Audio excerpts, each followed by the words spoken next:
ಇವತ್ತು ನಾನು ನಿಮಗೆ ನೆಗಡಿ ಕೆಮ್ಮಿಗೆ ಒಂದು ಒಳ್ಳೆ ರಸಮ್ ರೆಸಿಪಿ ತೋರಿಸ್ತಾ ಇದ್ದೀನಿ. ಮೊದಲು ಅರ್ಧ ಕಪ್ಪು ತೊಗರಿಬೇಳೆನ ಕುಕ್ಕರ್ ಬಟ್ಲಿಗೆ ಹಾಕ್ಕೊಂಡು ಇದನ್ನು ಒಂದು 2-3 ಸಲ ಚೆನ್ನಾಗಿ ನೀರಿನಲ್ಲಿ ತೊಳ್ಕೊಳ್ಳೋಣ. ತೊಳೆದ ಮೇಲೆ ಇದಕ್ಕೆ 1.5 ಕಪ್ನಷ್ಟು ನೀರನ್ನು ಹಾಕೋತಾ ಇದ್ದೀನಿ. ಸೊ ಎಷ್ಟು ಬೇಳೆ ತೊಗೊಂಡಿದ್ದೀನೋ ಅದಕ್ಕೆ ಒಂದು 3ರಷ್ಟು ನೀರನ್ನು ಹಾಕೋತಾ ಇದ್ದೀನಿ.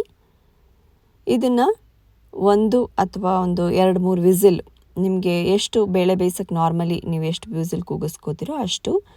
ನಾನು ಕಡಿಮೆ ಉರಿನಲ್ಲಿ ಒಂದೇ ವಿಸಿಲ್ ಕೂಗಿಸೋದು, ಚೆನ್ನಾಗಿ ಬೇಳೆ ಬೆಂದಿರುತ್ತೆ. ಇದನ್ನು ಸ್ವಲ್ಪ ಮ್ಯಾಶ್ ಮಾಡ್ಕೊಳ್ಳೋಣ. ಮಿಕ್ಸರ್ಗೆಲ್ಲ ಹಾಕ್ಕೊಂಡು ಮ್ಯಾಶ್ ಮಾಡೋ ಅವಶ್ಯಕತೆ ಇಲ್ಲ, ಜಸ್ಟ್ ಹೀಗೆ ಕರಂಡಿನಲ್ಲಿ ಮಾಡಿಕೊಂಡ್ರೂ ಆಗುತ್ತೆ. ಈಗ ಇದನ್ನು ಪಕ್ಕದಲ್ಲಿ ಇಟ್ಕೊಂಡು ಒಂದು ಬಾಣಲಿಗೆ 1 ಟೇಬಲ್ ಸ್ಪೂನಷ್ಟು ತುಪ್ಪನ ಹಾಕೋತಾ ಇದ್ದೀನಿ. 1 ಟೇಬಲ್ ಸ್ಪೂನಷ್ಟು ಜೀರಿಗೆ, ಒಂದು ಅರ್ಧ ಟೇಬಲ್ ಸ್ಪೂನಷ್ಟು ಕಾಳು ಮೆಣಸನ್ನ ಹಾಗೆ ಹಾಕಿದ್ರೆ ಎಲ್ಲ ಸೈಡ್ಗೆ ಇಟ್ಬಿಡ್ತಾರೆ. ಹಾಗಾಗಿ ಸ್ವಲ್ಪ ಕುಟ್ಬಿಟ್ಟು ಒಂದು ಸ್ವಲ್ಪ ತರತರಿಯಾಗಿ ಪೌಡ್ರ್ ಮಾಡಿ ಹಾಕಿದ್ದೀನಿ. ಹಾಗೆಯೇ ಒಂದು 4-5 ಹಸಿಮೆಣಸಿನ್ಕಾಯಿ, ಖಾರ ಎಷ್ಟು ಬೇಕೋ ಅಷ್ಟು ನೋಡ್ಕೊಂಡು ಹಾಕ್ಕೊಳ್ಳಿ. ಸ್ವಲ್ಪ ಕರಿಬೇವು, ತುರಿದಿರೋ ಅಂತಹ ಶುಂಠಿ, ಸ್ವಲ್ಪ ಅರಿಶಿನ ಹಾಕಿ ಇದನ್ನು ಒಂದು 2 ನಿಮಿಷ ತುಪ್ಪದಲ್ಲಿ ಹುರ್ಕೊಳ್ಳೋಣ. ಖಾರ ಎಲ್ಲ ಚೆನ್ನಾಗಿ ಬಿಡಬೇಕು ತುಪ್ಪಕ್ಕೆ. ಅದಾದಮೇಲೆ ಇದಕ್ಕೆ ಬೆಂದಿರುವಂತಹ ಬೇಳೆನ ಹಾಕ್ಕೊಂಡು ಮಿಕ್ಸ್ ಮಾಡ್ಕೊಳ್ಳೋಣ. ಈಗ ಮಳೆಗಾಲ ಶುರುವಾಗಿರೋದ್ರಿಂದ ಎಲ್ರಿಗೂ ನೆಗಡಿ ಕೆಮ್ಮು ಎಲ್ಲ ಜಾಸ್ತಿ ಆಗಿದೆ, ಮಕ್ಕಳಿಗೆ ಎಸ್ಪೆಷಲಿ ಬೇಗ ಬಂದುಬಿಡುತ್ತೆ. ಹಾಗಾಗಿ ಈ ಥರ ರಸಮ್ನ ಒಂದು ವಾರಕ್ಕೆ 2 ಸಲ 3 ಸಲ ಮಾಡಿಕೊಟ್ರೆ ಆರೋಗ್ಯಕ್ಕೂ ತುಂಬ ಒಳ್ಳೆಯದು.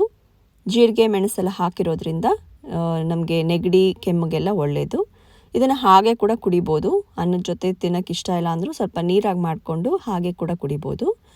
ಸೊ ಇದು ಬೇಳೆ ಹಾಕಿದ್ಮೇಲೆ ಎಷ್ಟು ಬೇಕೋ ಅಷ್ಟು ನೀರು ಹಾಕಿ ಉಪ್ಪು ಹಾಕಿ ಒಂದು 5 ನಿಮಿಷ ಇದನ್ನು ಕುದಿಸ್ಕೊಂಡು ಆಮೇಲೆ 1 ಕಪ್ನಷ್ಟು ತೆಂಗಿನ ಹಾಲನ್ನು ಹಾಕೋತಾ ಇದ್ದೀನಿ. ಇದಕ್ಕೆ ಹುಣಸೆ ಹಣ್ಣೆಲ್ಲ ಹಾಕೋ ಅವಶ್ಯಕತೆ ಇಲ್ಲ. ಎಷ್ಟು ಬೇಕೋ ಅಷ್ಟು ನೀರು ಕನ್ಸಿಸ್ಟೆನ್ಸಿ ನೋಡ್ಕೊಂಡು ನೀರು ಅಡ್ಜಸ್ಟ್ ಮಾಡಿಕೊಂಡು ಇದನ್ನು ಒಂದು ಕುದಿ ಬರೋವರೆಗೂ ಕುದಿಸ್ಕೊಳ್ಳೋಣ. ಉಪ್ಪು ಬೇಕು ಅಂದರೆ ಇಲ್ಲಿ ಸ್ವಲ್ಪ ಹಾಕ್ಕೊಳ್ಳಿ. ಇದಾದಮೇಲೆ ಇದಕ್ಕೆ ಸ್ವಲ್ಪ ಕೊತ್ತಂಬರಿ ಸೊಪ್ಪನ್ನು ಹಾಕ್ಕೊಳ್ಳೋಣ.